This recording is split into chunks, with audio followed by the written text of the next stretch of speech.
안녕하세요. 마음성장학교 대표 김은미입니다. 마음성장학교 독서집단 지금 여기에서 리 워렌 목사의 목적이 이끄는 삶을 40일간 함께 읽고 있습니다. 오늘은 19번째 날 공동체 가꾸기에 대해서 나누겠습니다. 너희들이 함께 어울리고 서로 존중하며 존경하는 노력을 할 때에만 하나님이 보시기에 아름다운 건강하고 풍요로운 공동체 생활을 할 수 있고 그 결과들을 누릴 수 있다. 야고보서 3장 18절 말씀. 저희가 사도의 가르침을 받아 서로 교제하며 떡을 떼며 기도하기를 전혀 힘쓰느니라. 사도행전 2장 42절 말씀. 공동체는 헌신을 필요로 한다. 성령만이 믿는 사람들 사이에 진정한 교제를 가능하게 하지만 성령은 우리의 선택과 헌신을 사용해서 역사하신다. 서로 사랑하는 기독교 공동체를 만들기 위해서는 하나님의 능력과 우리의 노력이 모두 필요하다. 불행히도 많은 사람들은 건강하지 못한 관계의 가정에서 자라나 진정한 교제를 위해 무엇이 필요한지 그 기술이 부족하다. 그들은 함께 지내고 하나님의 가족 안에서 관계를 맺는 법을 배워야 한다. 다행히 신약 성경은 삶을 나누는 방법에 대해서 많은 설명을 하고 있다. 바울은 이것을 내게 쓰는 것은 너로 하나님의 집에서 어떻게 행하여야 할 것을 알게 하려 함이니 이 집은 살아계신 하나님의 교회요 진리의 기둥과 터이니라. 디모데전서 3장 14절에서 15절 말씀.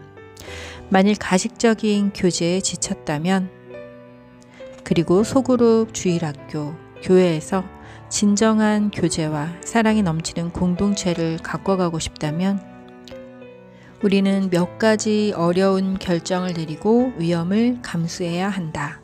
그 첫 번째, 공동체를 가꾸려면 정직해야 한다. 우리는 문제를 덮거나 무시하고 싶을 때에도 사랑으로 진실을 말할 수 있을 만큼 사랑해야 한다. 침묵하는 것은 쉬운 일이지만 사랑하는 행동은 아니다. 대부분의 사람들은 고통스럽더라도 자신들에게 애정을 가지고 진실을 이야기해 줄 사람이 없어서 계속해서 자신을 파멸의 구덩이로 몰아넣고 있다. 우리는 어떤 이야기를 해줄 필요가 있다는 사실을 알면서도 두려워서 말을 하지 못한다. 많은 교제가 바로 이런 두려움으로 인해 와해되었다. 구성원들의 삶이 무너지고 있는 동안 그 누구도 목소리를 높일 용기가 없었다. 성경은 우리에게 사랑으로 진리를 말하며 라고 말하고 있는데 이는 정직함이 없이는 공동체를 유지할 수 없기 때문이다. 솔로몬은 솔직한 대답이 우정의 징표다 라고 말하면서 솔직한 대답이 때로는 상대방을 사랑하여 죄를 짓거나 유혹에 빠지는 것을 막는 것이라고 교훈하고 있다.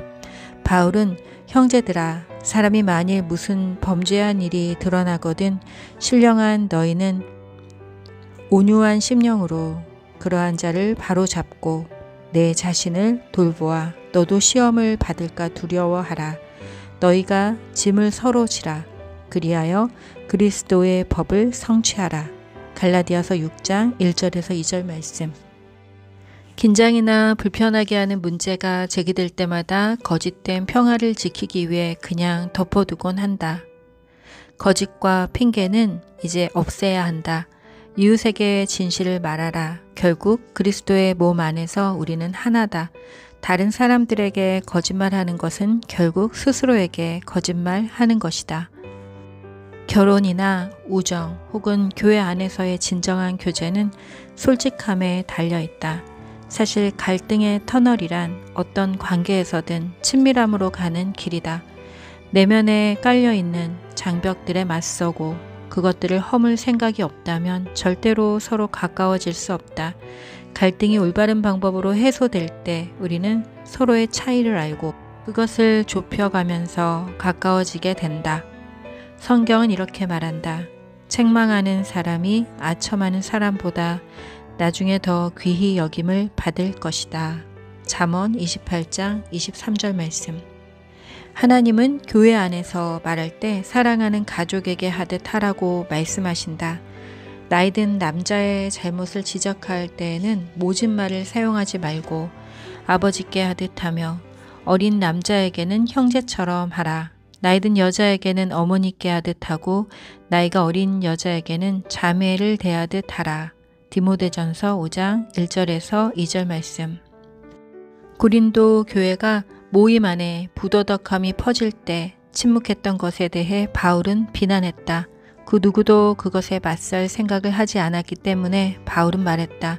내가 이미 편지에 음행하는 사람과 사귀지 말라고 썼습니다. 내 말은 음행하거나 탐욕스럽거나 속이거나 우상숭배를 하는 이 세상 사람들과 전혀 어울리지 말라는 의미가 아닙니다. 그러면 이 세상 밖으로 나가야 합니다. 내가 지금 어울리지 말라고 쓴 것은 어떤 사람이 그리스도인이라고 말은 하면서 음행하거나 탐욕이 있거나 우상을 숭배하거나 남을 모함하거나 술에 젖어 살거나 약탈하거나 그러면 그 사람들과 어울리지 말라는 말입니다. 그런 사람들과 음식도 같이 먹지 말라는 것입니다. 교회 밖에 있는 사람들을 심판하는 것이 내가 상관해야 할 일입니까? 여러분이 심판해야 할 사람들은 교회 안에서 죄를 짓는 사람들이 아닙니까? 고린도전서 5장 3절에서 12절 말씀. 두 번째, 공동체를 가꾸려면 겸손해야 한다.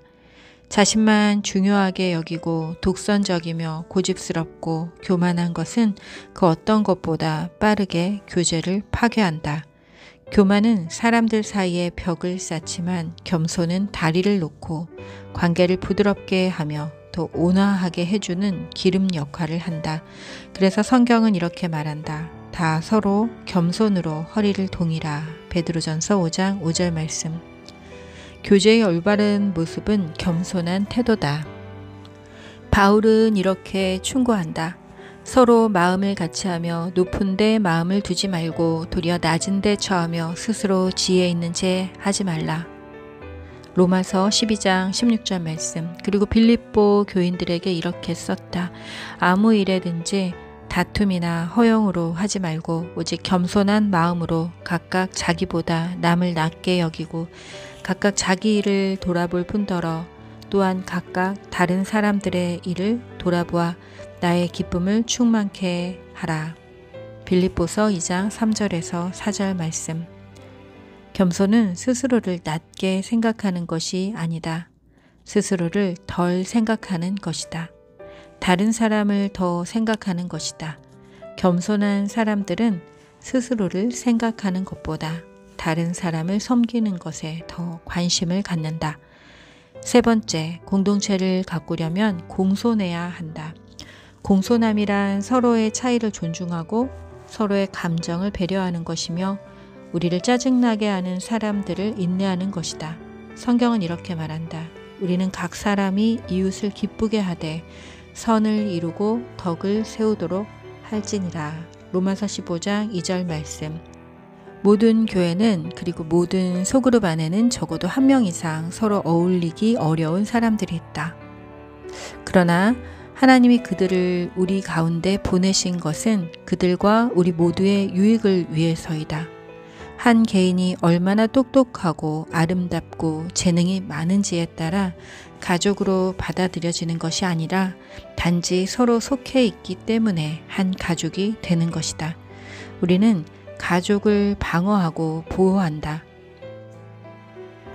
성경은 이렇게 말한다. 사랑하는 가족처럼 서로에게 헌신하라. 서로에게 최대한 경의를 표하라. 로마서 12장 10절 말씀. 사실 우리 모두에게 특이한 버릇과 다른 사람을 짜증나게 하는 특성이 있다. 그러나 공동체란 서로 얼마나 잘 어울리느냐와는 상관이 없다. 우리의 교제의 바탕은 하나님과의 관계다. 우리는 가족이기 때문이다. 서로에게 공손할 수 있는 방법은 사람들이 어떤 삶을 살아왔는지 이해하는 것이다. 그들의 과거를 알아보아라. 그들이 어떤 삶을 살아왔는지 안다면 우리는 그들을 더 많이 이해할 수 있을 것이다. 그들이 앞으로 얼마나 더 가야 하는지 생각하는 대신에 그들이 아픈 상처에도 불구하고 얼마나 멀리 왔는지를 생각하라. 공손함의 또 다른 부분은 다른 사람들이 어떤 것에 대해 의심한다고 그들을 얕보지 않는 것이다. 우리가 같은 것을 두려워하지 않는다고 해서 다른 사람들이 느끼는 감정이 근거가 없는 것은 아니다. 진정한 공동체는 서로 의심과 두려움을 나누고 그로 인해 상대방이 판단받지 않을 수 있다는 사실을 알 때 세워진다. 네 번째, 공동체를 가꾸려면 비밀을 지켜야 한다.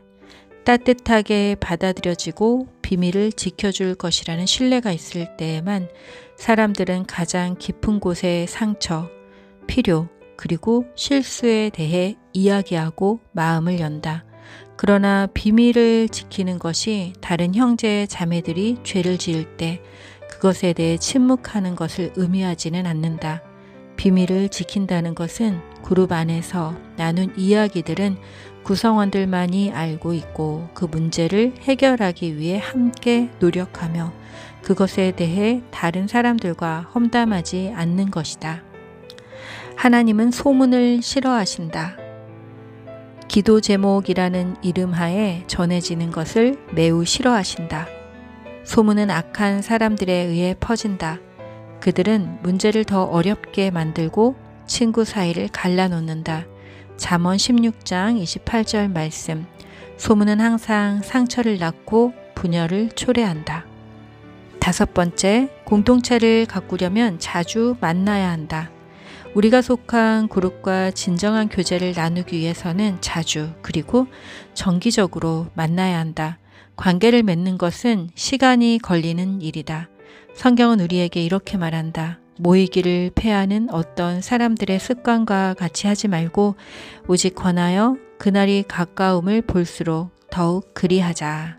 히브리서 10장 25절 말씀. 우리는 함께 만나는 습관을 길러야 한다. 습관은 이따금하는 행동이 아니고 자주 하는 행동을 일컫는 말이다. 우리는 사람들과 깊은 관계를 맺기 위해서 아주 많은 시간을 함께 해야 한다. 그렇지 않기 때문에 많은 교회의 모임들이 깊이가 없는 교제를 하는 것이다. 우리는 함께 충분한 시간을 보내지 않으며 함께 보내는 시간도 주로 한 사람의 이야기를 듣는데 투자한다. 공동체는 내가 가고 싶을 때에만 가는 그런 편리함에 바탕을 두고 있는 것이 아니다. 나의 영적인 건강함을 위해서 공동체가 필요하다는 확신 위에 만들어진다. 초대교회 크리스천들은 매일 만났다. 날마다 마음을 같이하여 성전에 모이기를 힘쓰고 집에서 떡을 떼며 기쁨과 순전한 마음으로 음식을 먹고 사도행전 2장 46절 말씀. 진정한 교제를 위해서는 시간을 투자해야 한다. 만일 당신이 소그룹이나 모임에 속해 있다면 다음 9가지 사항을 지키기 위한 그룹의 서약서를 만들어 볼 것을 권한다. 우리는 서로 솔직한 감정을 나누고 진실, 서로 격려하고 상호 의존, 서로 돕고 동감, 서로 용서하고 자비, 사랑으로 진실을 말하고 정직, 우리의 약점을 인정하고 겸손, 서로의 차이를 존중하고 공손, 말을 퍼뜨리지 않고 비밀을 지킴, 이 모임을 최우선 순위로 둘 것이다. 자주 만남. 이 특성들을 보면 진정한 교제가 이루어지지 않는 이유를 명확하게 알 수 있다. 그것은 서로 의지하기 위해서 우리의 자기 중심적이고 독단적인 것을 모두 버려야 한다는 것을 의미한다. 19번째 날 내 삶의 목적에 대하여 생각할 점. 공동체는 헌신을 필요로 한다. 외울 말씀. 그가 우리를 위하여 목숨을 버리셨으니 우리가 이로써 사랑을 알고 우리도 형제들을 위하여 목숨을 버리는 것이 마땅하니라. 요한일서 3장 16절 말씀. 삶으로 떠나는 질문. 내가 속한 소그룹이나 교회가 진정한 공동체의 특성을 가꾸어 가도록 내가 도울 수 있는 것은 무엇인가? 오늘 나눌 내용은 여기까지인데요. 추석 명절을 지나면서 공동체에 대하여 하나님이 우리에게 주신 그런 내가 속한 공동체, 가족과 또 지역 사회, 그리고 그 밖에 크고 작은 많은 공동체에 대해서 다시 생각할 수 있는 이런 시간이 주어졌다는 것에 감사합니다. 마지막으로 전달해 드렸던 내용 중에 여러분의 공동체가 지금 어떠한 상황인지, 현재 어떤지를 점검해 볼 수 있는 체크리스트가 되셨으면 합니다. 진실, 상호 의존, 동감, 자비, 정직, 겸손, 공손, 비밀을 지킴, 자주 만남, 이와 같은 요소들이 건강하게 잘 이루어지고 있는 공동체를 만드시고, 그리고 그 공동체 안에서 하나님의 사랑을 전하는 사랑의 통로가 되시기를 축복합니다. 무엇보다도 정직함으로 인하여 그 모든 것들이 다 가능해질 줄 믿습니다. 여러분 평안하시고요. 저는 또 내일 또 뵙겠습니다. 샬롬.